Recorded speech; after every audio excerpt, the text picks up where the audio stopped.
अमित, मेरी शादी के गहने उन्हें गिरवी रख देते हैं। अमित चौंक गया।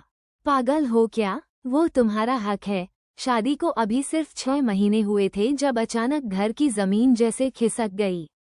आरती के ससुर जी, जो पूरे परिवार की रीढ़ थे, एक सुबह सीने में दर्द की शिकायत करते करते अस्पताल पहुंच गए।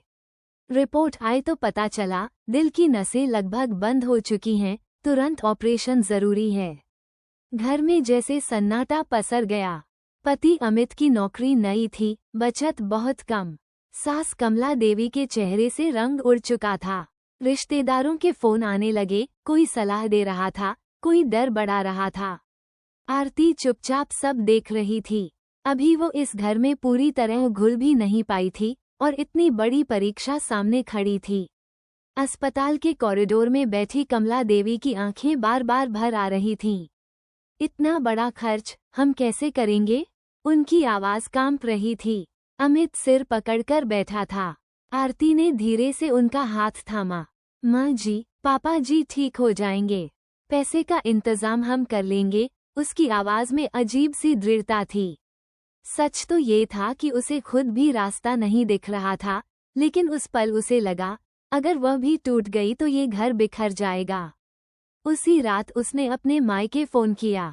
माँ ने चिंता जताई, लेकिन कहा, बेटी, जितना हो सके हम मदद करेंगे, पर बाकी तुम्हें खुद संभालना होगा। आरती ने सिर हिलाया। उसे पहली बार समझ आया कि शादी के बाद लड़की सच में 2 घरों के बीच पुल बन जाती है। अगले दिन डॉक्टर ने ऑपरेशन की तारीख तय कर दी। एडवांस जमा करना था। अमित ने अपने दोस्तों से बात की, कुछ उधार मिला, लेकिन पूरी रकम नहीं जुटी। घर लौटते समय कार में सन्नाटा था। तभी आरती ने धीरे से कहा, अमित, मेरी शादी के गहने उन्हें गिरवी रख देते हैं। अमित चौंक गया। पागल हो क्या? वो तुम्हारा हक है। आरती मुस्कुरा दी। मेरा हक इस घर की सलामती है। गहने फिर बन जाएंगे, पर पापा जी, उसकी बात अधूरी रह गई। कमला देवी ने पीछे की सीट से सब सुन लिया। उनकी आंखों से आंसू बह निकले। यह वही बहू थी जिसे लेकर मोहल्ले में कई तरह की बातें हुई थीं। शहर की लड़की है, क्या पता घर संभालेगी या नहीं। आज वही लड़की सबसे आगे खड़ी थी। ऑपरेशन का दिन आया। ऑपरेशन सफल रहा, लेकिन अगले कुछ दिन बहुत महत्वपूर्ण हैं। सबने राहत की सांस ली। उस पल कमला देवी ने आरती को गले लगा लिया। ये गले लगना औपचारिक नहीं था, ये स्वीकार था, पूरे दिल से। अस्पताल से लौटने के बाद उनकी देखभाल की पूरी जिम्मेदारी आरती ने अपने ऊपर ले ली।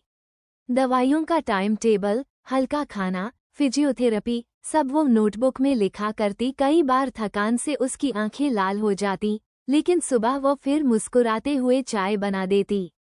मोहल्ले की औरतें अब नई बातें करने लगीं। कमला जी की बहू तो लक्ष्मी निकली। कमला देवी यह सुनकर गर्व से भर उठती।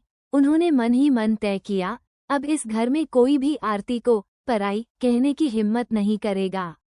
उस रात कमला देवी ने पूरे परिवार के सामने कहा, आज से आरती सिर्फ मेरी बहू नहीं, मेरा सहारा है।